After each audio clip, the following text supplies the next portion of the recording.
Ok, pessoal, de volta. O prefeito está chegando, tá? A Cátia Borges me passou aqui que o sindicato possui contratos sindicalizados, são sindicalizados temporários, até perder o contrato. Por isso, o sindicato pode fazer a defesa, sim,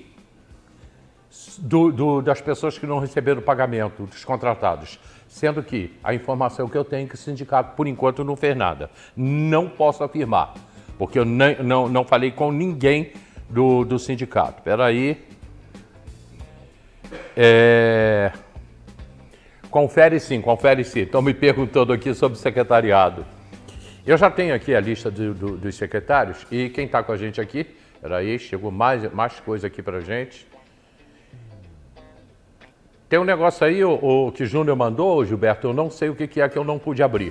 Mas antes disso, deixa eu botar o Vanésio, que aconteceu hoje pela manhã. Eu estava lá, 9 horas da manhã, o sorteio do Super Gasbras. 4 pessoas ganharam, cada uma ganhou uma TV 50 polegadas.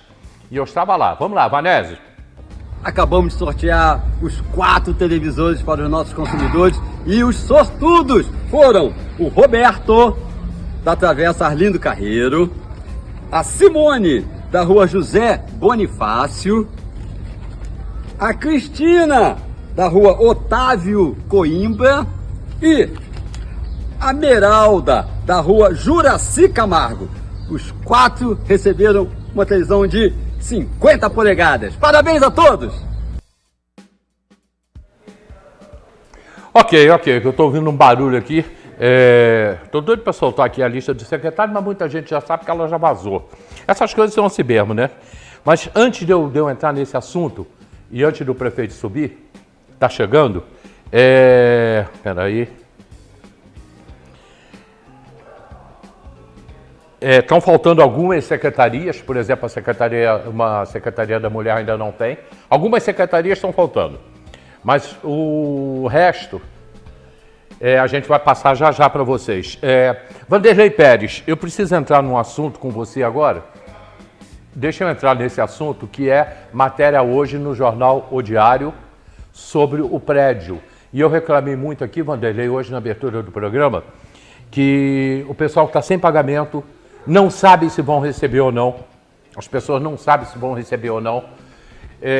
Os contratados da saúde que estão levando os pacientes para conhecer o Natal de Guapimirim. Todo dia está saindo daqui uma van com os pacientes para conhecer o Natal de Guapimirim. Porque aqui não tem. E eu usei um termo aqui, eu cheguei a falar, Vanderlei, que o Natal nosso aqui está uma bosta. Eu pedi perdão por ter falado isso e peço novamente, mas realmente está. Tanto que o pessoal, eles todo dia à noite estão descendo com pacientes da saúde mental, eles estão sem pagamentos, todos da saúde estão sem pagamento, não sabem se vão receber. Eu abri o programa hoje falando sobre isso, até porque Sua Excelência, o prefeito, não disse absolutamente nada. Aí é dia 20. Tá, mas não disse nada e as pessoas estão muito tensas. E, obviamente, estamos em cima do Natal. E também a sua matéria de hoje do Jornal Diário. Pode abrir aí, Gilberto. Bom dia, Vanderlei. Bom dia, Hélio. Cá estamos, então, né? Mas não está faltando dinheiro na prefeitura, não, rapaz. Saiu publicado no Diário Oficial ontem, um Diário Oficial extraordinário, a exoneração do procurador-geral. Pois eu falei disso hoje. A gente alertou sobre isso há um mês atrás, né? Hã? A gente alertou sobre isso um mês atrás, que essa gente ia se auto-exonerar para poder receber a indenização ainda com o dinheiro de dezembro do restinho que tiver no cofre, né? E são exonerações de alto valor, porque é um governo de um governo e meio, um mandato e meio, são mais de 6 anos de mandato. Então, quem está num cargo de secretário, que é um salário razoável, para não dizer bom ou ótimo, acumula muitos direitos, né, ao longo desse tempo. Então, a gente está falando de indenização aí de 300, 500 mil reais para cada desses secretários aí que não tiraram não saíram e voltaram ao longo desses 6 anos e pouco, né? E isso é uma maldade muito grande e até uma irregularidade, porque existe uma fila, né? Tem secretários que, até hoje, de 8 anos atrás, 10 anos atrás, não receberam as suas rescisórias, né? Então, eu também não recebi, não. Eu acho que até perdi o prazo para fazer a requisição. Mas, até porque não era comum esse direito, né? Essa coisa de receber rescisória vem muito desse governo agora, que eles passaram a rescisória todo ano, férias para secretário todo ano, então eles vêm. Mas faltar dinheiro para pagar funcionário, pagar contratado, que trabalhou de fato ao longo do mês, e pagar, se é que vão pagar, porque de repente saiu por uma justa causa, por um motivo qualquer, né? Não foi necessariamente para esse golpe de receber a rescisória atropelando a fila, e ninguém fez nada ao longo de todo esse tempo. A gente sempre denunciou essas rescisórias pagas fora da fila, e não se tomou nenhuma providência por parte de Câmara, por parte da Justiça. Isso veio rolando muito solto. Mas está acabando essa agonia, né? Quem sabe agora, com uma nova filosofia de governo, e as coisas certamente que vão mudar, e isso aí vai ser uma coisa do passado. Lá na frente, nós vamos lembrar, tinha um governo que fazia isso, né? Deixava o funcionário que trabalhou o mês inteiro sem receber, ou recebendo atrasado, ou recebendo sem todos os seus direitos, para priorizar o seu magote de privilegiados, que são os secretários, os subsecretários, aqueles que estão ali mais encostadinhos no prefeito. Como é que fica assim, um cidadão teresopolitano, filho da cidade, com um nome histórico, que ele tem um nome histórico, Clausen, né? Daqui para frente, Vanderlei, o cara vai andar na rua, todo mundo vai apontar. Não vai andar na rua, né? Porque você ainda encontra alguns prefeitos andando na rua, né? Você pega, de vez em quando eu vejo o Tricano atravessando a reta, andando na calçada. O Peto anda para todo lado. São pessoas comuns, raramente alguém cumprimenta. O Peto talvez até um pouquinho mais, porque ele é muito popular, né? Ele sempre responde de forma muito efusiva os cumprimentos na rua, ele quer saber como é que está a família e tal. Mas a maioria dos ex-prefeitos, ou ex-vice-prefeitos, ou até mesmo ex-vereadores, eles passam como uma pessoa qualquer na rua, né? E muitos até são ignorados, né? O ocaso do poder é um problema, é bom saber, é bom aprender a conviver com ele. E quem não soube usar o poder, né? Quem soube conviver com o poder, tem uma dificuldade muito maior ainda de conviver com a falta de poder. Porque essa coisa de tudo porque o prefeito está chegando, isso acabou, né? Agora é chá de espera, né? Um prefeito, quando vai resolver uma pendência no Tribunal de Contas do Estado, quando ele está na Avenida Brasil, o secretário do conselheiro está ligando: olha, o conselheiro vai te receber às tantas horas, você pode passar lá tal. Agora, quando ele volta, depois que ele sai da prefeitura, ele passa o dia lá na fila, e no fim da tarde ele recebe não dá para atender hoje, volta amanhã para resolver aquele problema. Ou seja, é assim que funciona a vida dos ex-prefeitos, principalmente daqueles, e de forma até mais grave, aqueles que não construíram camaradagem, amizades verdadeiras ao longo do mandato, que dá para construir. A prefeitura, o cargo, permite que você ajude as pessoas, agrade as pessoas, né? Se importe com as pessoas. Quando as pessoas percebem que você se importou com elas enquanto você esteve com o poder, essas pessoas retribuem com muita facilidade. Você vê alguns ex-prefeitos que andam pela rua, ainda são cultuados, são lembrados, são cumprimentados de forma muito agradável. Então, gente, às vezes a gente tem um ditado, às vezes as coisas estão tão ruins, mas que podem piorar. Tá? Pode piorar até o dia 31, tá? As coisas podem piorar até o dia 31. Tá? E depois do dia 31 você vai ver o que aconteceu de fato. Vai ver uma caixinha, quando abrir a caixa, a coisa vai vir muita coisa para trás, né? A gente está falando muito desse predinho aqui da Pluma, né? Que é um prédio que foi comprado com fraude. Um prédio comprado com fraude. Fraude mesmo, fraude. Né? Não tem como não ser fraude. Houve ali, no tempo hábil, várias pessoas podiam ter descoberto o que estava acontecendo. E quando descobriram, guardaram a informação para eles. Esse prédio aí não é do tamanho que está nas avaliações das imobiliárias. Esse prédio tem 400 e poucos metros legalizados só. Ele tem 1.200 ou 1.400 metros, mas só um terço desse tamanho dele é legalizado. E na hora de você avaliar um imóvel, você avalia pela quantidade de construção legalizada. Até porque a prefeitura, a qualquer momento, pode chegar e mandar derrubar o restante, né? Porque não está legalizado, não está averbado. Então, a avaliação dele foi superfaturada, esse prédio não vale 6,5 milhões. Tem depoimentos aí na Câmara, o Rangel mesmo deu essa declaração, que amigos dele foram sondados para comprar esse prédio por 3,5 milhões e não quiseram comprar. Estava caro, por 3,5 milhões. E aí a prefeitura dá 6,5 milhões com dinheiro do Fundeb, e vai se descobrir a gente vai descobrir agora, né? A prefeitura já sabia desde quando comprou que esse prédio estava pendurado numa alienação do Bradesco. E a alienação de um banco, principalmente com empréstimos maiores, ela é complicada. Você, quando vai pegar um empréstimo, dependendo do seu lastro, né? Se a pessoa não tem um lastro muito grande, a empresa não tem muito sólida, eles exigem que você transfira o bem para o banco. É o que aconteceu aí. Você não eu tenho um prédio que eu posso te dar como garantia. Não, você pega, você faz uma escritura em nome do banco, o imóvel fica cautelado ao banco. Você tem o direito de uso do prédio enquanto você não pagar ao banco. Mas a propriedade é do banco. É do banco. Ele só falta, aí se você não cumprir o contrato, ele pega aquela escritura e transforma aquele documento no RGI e passa a ser o titular realmente da propriedade. E você tem que desocupar o imóvel. Mas no caso aí, o banco fez tudo isso. A prefeitura, em 2015, recebeu o ITBI do banco para fazer a transferência para o nome dela. Uma coisa que fez em julho agora, fez a transferência definitiva, mas em julho já tinha um procedimento de fazer uma transferência desse bem para o banco em 2015. Em 2021 a prefeitura compra esse prédio. E existia um procedimento interno na prefeitura, claro, quando você compra, você tem que dizer, a que se refere esse TBI? Há um processo administrativo para avaliar o bem, para ver o valor do TBI. Que não sabia. Aí ele já sabia que o bem já estava sendo transacionado, já estava pendurado ao banco. Mas não se compra nada, da mesma forma que você não compra um carro sem ver o verdinho do documento. Sim. Não compra, porque o carro pode ser roubado, pode ser trepado, pode ser de outra pessoa. É a mesma coisa o imóvel. O imóvel tem uma certidão de nascimento que se chama o RGI. Então o RGI é um documento que você tira no Registro Geral de Imóveis e ali tem todas as anotações do imóvel. A condição de quando muda na prefeitura de terreno para casa, quando legaliza uma obra, ali fala tudo. Quando pega um empréstimo e pendura, tá lá, tem uma verbação ali, tem uma anotação. Então essas anotações estão na certidão. Não se compra nada sem isso. Compras de imóveis sem isso, entre particulares, é burrice, é um erro. Agora, na coisa pública é fraude, porque não tem como. Há um advogado que vai dar um parecer, há um engenheiro que vai fazer uma avaliação. Então, quando você comete uma série de erros e que pode representar dano ao erário, né, sugere de forma muito clara que alguém se beneficiou com essa transação.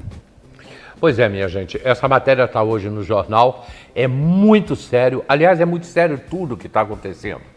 Esse caso aí, daqui a pouco aparece aí na tarjinha, o procurador pede exoneração, se exonerou-se, né? Pediu exoneração, que com isso abre margem para ele receber, antes do final do governo, ele consegue receber um bom dinheiro. Tá aí, ó. Você tem uma matéria completa, no final ali, na segunda página, temos ali o passo a passo de um bom negócio. Foi um mau negócio para a cidade, foi um bom negócio para alguém. Né? Não se pega 6,5 milhões do cofre público e dá para alguém, sem alguém levar, ter algum interesse nisso. Né? Havia um interesse muito grande de se comprar esse imóvel enrolado, até que se descobrindo de quem era o interesse, se o prefeito tem um interesse, ele tem uma responsabilidade direta nisso, mas de repente ele não sabia disso, foi levado a engano por algum assessor, por algum advogado, por alguém que orientou, que não precisava de negócio de RGI. O prefeito também nunca comprou imóvel, né? Não deve saber como é que funcionam essas coisas. Então, pode-se acreditar que não teve isso. Mas nesse caso aí, esse prédio aí, quando o prefeito foi à justiça para impedir o leilão, lembra disso? Sim. O Diário deu a denúncia que haveria um leilão, a reportagem descobriu que haveria um leilão. Ele conseguiu uma liminar para não ter o leilão. Na alegação do liminar, ele diz que o vendedor agiu de má fé. E agora, ontem, o vendedor, que é a Pluma, que é uma empresa que existiu interessou por um período, da família que era o Crespo, né? E existe ainda no Rio de Janeiro essa empresa. Eles eram os donos do prédio. Eles eram os donos do prédio. Eles entraram, então, porque o prefeito pede à justiça nessa ação que o vendedor devolva os 6,5 milhões. Já que o prédio não pode ser da prefeitura, é do banco, ele tem que devolver o dinheiro. Só aí já confessa que há uma irregularidade no bem. Porque se está pedindo para devolver, você está pedindo devolver o dinheiro porque sabe que tem um erro, né? Mas aí o proprietário, então, a Pluma diz que não, que a prefeitura sabia, o prefeito sabia de todas as condições do imóvel. Tanto que ele lista lá em que momentos o prefeito sabia que o imóvel estava alienado. que havia uma dívida, que havia um risco iminente de se perder o prédio. Então ele vendeu um prédio, ele vendeu um prédio, ele vendeu um rolo, né? E a prefeitura comprou um rolo. É muito normal, né? Você vai na feira do rolo, você compra um rolo. Como o negócio vale 1 milhão e você compra por 100, pode valer o risco, é um contrato de risco. Mas na coisa pública você não faz rolo, você não participa de rolo. Né? Esse rolo aí é uma situação que vai levar muito desses pomposos secretários aí, o próprio prefeito, à justiça em breve. Tem um outro lado dessa medalha, dessa sujeirada toda. Se a prefeitura pede, se o governo pede para que o dinheiro seja devolvido, ele está confessando o erro, certo? Confessando que ele teria ter visto antes, né? Porque se corre o risco de se perder o prédio e que tem que devolver o dinheiro, é porque o negócio não foi bem feito. Tá. Né? Mas por outro lado, a pessoa que vendeu também não podia ter vendido. Aí ela não foi má fé dela, porque ela deixou claro. E ela fala isso. Mas como não foi, se o prédio não era mais dela? Problema de quem comprou. Ela mostrou o documento que não é mais meu prédio, você está comprando um rolo. Ué, e ela vendeu um negócio que não é dela. A prefeitura não comprou nenhum prédio, a prefeitura comprou um rolo. E o cara vendeu um rolo por 6 milhões e meio. A prefeitura comprou um rolo. Ele teria mentido e teria agido de má fé, como o prefeito disse na justiça, se ele apresentasse uma certidão de um registro de imóveis falsa, uma certidão de R$11 falsa, se ele tivesse sugerido dentro do processo que o imóvel estava legal, que o imóvel não tinha nenhuma pendência. Em momento algum, o proprietário fez isso. O proprietário mostrou o RGI do imóvel. Quem coloca o RGI do imóvel no processo é o proprietário. E no RGI está dizendo lá, esse prédio pertence ao Bradesco. Isso lá em 2021. Agora, em 2024, o prédio foi averbado ao Bradesco, mas ele já era do Bradesco em 2021, porque há um processo de transferência desde 2015. Em função de quando ele paga o ITBI para fazer essa transação. E tem mais uma outra coisa, o Bradesco, por sua vez, está calmo, está lá no canto dele. O Bradesco está quieto, ele não tem que brigar por nada do que já é dele. O Bradesco... O Bradesco está querendo tomar um prédio da prefeitura. O prédio não é da prefeitura. Alguém tem que devolver os 6 milhões e o prédio tem que voltar ao dono dele, que é do Bradesco. Mas se lembra de um prédio que havia ali no Soberbo, o restaurante do Tamborindeg? O restaurante. Que era do Bradesco, né? Aquilo era do Bradesco. Mário Tamborindeg. Aí você vê como é que funciona a relação de um governo sério, um governo honesto, um governo que tem uma preocupação com o interesse público, com um governo de arranjo como esse aí. Lá entre 83 e 88, foi o governo do Celso, isso deve ter sido para 85, 86. Eu estive conversando com o Zé Elias uma vez, e ele me contou como aconteceu aquela doação do Bradesco daquele prédio. Olha, aquele prédio da Divisão de Turismo no Soberbo vale 10 vezes mais do que esse muquifo aqui da Rua Barbosa. Aquilo é um prédio de frente para o David Deus, um potencial fantástico. O metro quadrado mais caro de Teresópolis é aquela propriedade ali. E o Bradesco...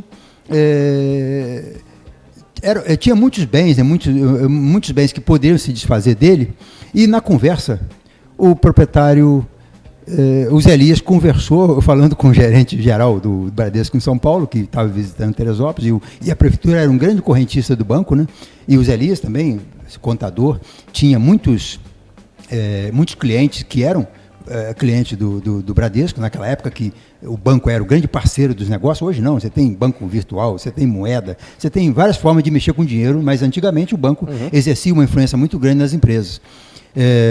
Hoje exerce de outra forma. E aí os aliados falando que aquele prédio seria muito interessante para a prefeitura tal, do Bradesco, e o gerente se prontificou a conversar com a gerência para fazer a transferência daquele prédio para a prefeitura. E aí o gerente, 1 semana, 2 semanas depois, ligou para ele, conversa com o prefeito para fazer o contato da pessoa, eles vão dar esse prédio para vocês. E foi doado realmente. E aí, e pior, a gerência do banco, mais interessante, a gerência do Banco em São Paulo, a diretoria do Bradesco, que era uma coisa mais, não era essa coisa de hoje, né? O Banco Bradesco não era essa potência em 80 e tal, tá? Era um banco menor. Existiam muitos outros bancos grandes, Banco Nacional, né? Os bancos que não existem mais também, que foram se agregando a tantos outros, inclusive ao Bradesco. E aí chega, manda o convite, marca o dia e manda as passagens para o secretário e o prefeito. As passagens de avião para São Paulo, para o prefeito ir lá para conversar com a diretoria. Nem custo de passagem a prefeitura teve que pagar, porque o banco mandou as passagens de avião para o prefeito e o secretário a Brasília, a São Paulo, para receber o prédio do Soberbo. E a prefeitura pega com dinheiro próprio, faz aquela reforma e pega aquela coisa horrorosa, era um mostrengo, lembra?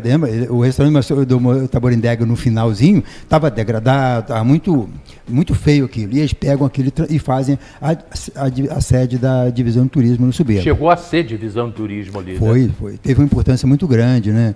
Hoje mudou um pouquinho a realidade, a cidade também ficou mais popular, né? As pessoas já vêm direto, não tem que parar ali, mas é um atrativo. Agora, aquele tanto. prédio hoje está meio sujinho também, está precisando de uma reforma. As letras do prédio estão caindo. É. Aí não dá, né? As letras que informam que ali é um prédio da prefeitura estão caindo. Um governo que deixa acontecer isso é prova de que não tem nenhuma preocupação com as coisas da cidade. Olha só, gente, tem algumas pessoas aqui, já estão até me botando nome de secretários aqui, e os que botaram aqui realmente serão secretários, não vou dizer que não, porque eu tenho a relação de todos, e também já vazou aí nas redes sociais, as pessoas já estão vendo aí, mas eu vou deixar o prefeito está chegando, ele falou, pô, Hélio, eu quero conversar com você sobre secretariado, então eu vou deixar que ele fale. Eu não sei se ele já chegou, eu estou ouvindo aqui muita gente falando, não sei se... Já chegou? Então tá na hora da gente parar, né? Então nós vamos fazer o seguinte, vamos parar... Tá na hora de dar tchau. Vamos parar, Vanderlei some daqui e vamos pro comercial, a gente volta já. Bacana, Hélio, parabéns pelo programa, último programa do ano, né? Agora é só janeiro, né? Mas parabéns e parabéns pelo trabalho que você desempenhou ao longo do tempo, também nesse ano, na TV Diário. Foi muito importante o que você fez no programa Hélio Carracena nessas manhãs de segunda a sexta-feira ao longo desse ano. Muitas informações relevantes foram passadas, muitos espaços foram abertos para pessoas que tinham conteúdo e que tinham que dizer o que precisavam dizer no microfone do seu programa. Então, nós merecemos um bom Natal e um ótimo ano novo, sim. Com e é o que certeza. desejamos para todo mundo. Para você também, meu irmão. Olha só, para você que está na reprise de 4 horas, o fato está acontecendo agora. Para você que está na reprise de 4 horas, está acontecendo. Para você que está na reprise de meia-noite, já aconteceu. E para você que vai ver no final de semana, também já aconteceu. O que nós temos hoje, 3 horas? Mesmo, rapaz, estou esquecendo de fazer meu comercial. Que são 10h54. Eu fiz o lançamento do livro 1922, as eleições de Teresópolis, no sábado passado, na Casa de Cultura. Nós marcamos um evento para 3 horas e São Pedro marcou a chuva para 3 horas também. E foi de 3 às 6 a chuva. Choveu muito. Parou o evento, acabou a chuva, né? Foi chuva longa, mas mesmo assim, foi muita gente à casa, muitas pessoas importantes, amigos importantes. Bom, a casa ficou lotada, cara, você estava lá. Eu vi tanta gente pena lá, que eu não podia ficar naquele corredor agradável com aquelas conversas ali, né? Teve muita conversa boa. Eu fiquei preso lá dentro, fazendo a recepção dos convidados e foi muito bom para mim. Mas eu percebi que muitas pessoas disseram não podia, eu tinha outro compromisso e tal, e nós estamos fazendo hoje à tarde, 3 horas da tarde, aqui no auditório do Jornal Diário, na Carmela Dutra, o relançamento do livro, uma tarde de autógrafo, para quem não teve a oportunidade de ir lá, quem dá um pulinho, aqui é tudo fácil, né? Estamos no centro da cidade, não depende de tirar carro da garagem nem nada, então eu estou recebendo os amigos que não tiveram a oportunidade de ir lá no sábado, e aqueles que não souberam também, porque embora a gente informe, ainda assim fica a gente sem saber, aparecer aqui hoje na redação do Diário, de 3 às 6, para conhecer o nosso livro das eleições, que temos recebido muito elogios com relação a esse trabalho, e eu gostei muito de ter feito isso, eu gostei muito de ter feito essa pesquisa, é um documento para a história de Teresópolis. Eu ainda não tenho, tá? Então tá bom. Olha só, e eu vi tanta gente legal lá, foi tão bom, a gente passou uma tarde tão agradável, né?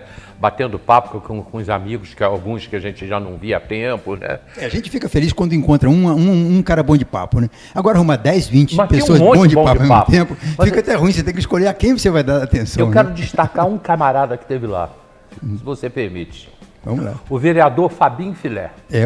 Foi o primeiro a chegar. O Fabinho chegou Filé junto foi comigo. O primeiro a chegar e o último a sair, cara. Ele chegou comigo, era 2h40, 2h35, eu estava chegando, Filé, marcado para as 3. Fabinho Filé, um abraço. Ele chegou lá, quando cheguei ele já estava, e quando eu fui embora às 6h30, foi a hora que ele foi também. Fabinho Filé ficou a tarde inteira junto com a gente. Nós tivemos muitos vereadores relevantes ao longo da história de Teresópolis, mas o Fabinho, ele tem uma característica muito própria, nessa coisa dele dominar um território, né? Ele é um cara muito querido em Água Quente e é também uma pessoa querida na cidade, ele não tem voto solar, né? E ele é uma pessoa muito fácil, é interessado, está sempre aprendendo coisas novas, ele tem um potencial muito grande como político e merece os nossos parabéns e agradeço em nome dele todos aqueles que estiveram na Casa de Cultura conosco no sábado. Agora, vereador, passar perto de mim e fingir que não me viu, não foi lá não, tá? Vou te falar isso já já. Passar perto de mim e fingir que não me viu, pega mal pra caramba, cara. Eu vou estar aqui o ano que vem. Foi merecido. Hã? Foi merecido. Vamos pro comercial, a gente volta já e já vem conversando com o Leonardo.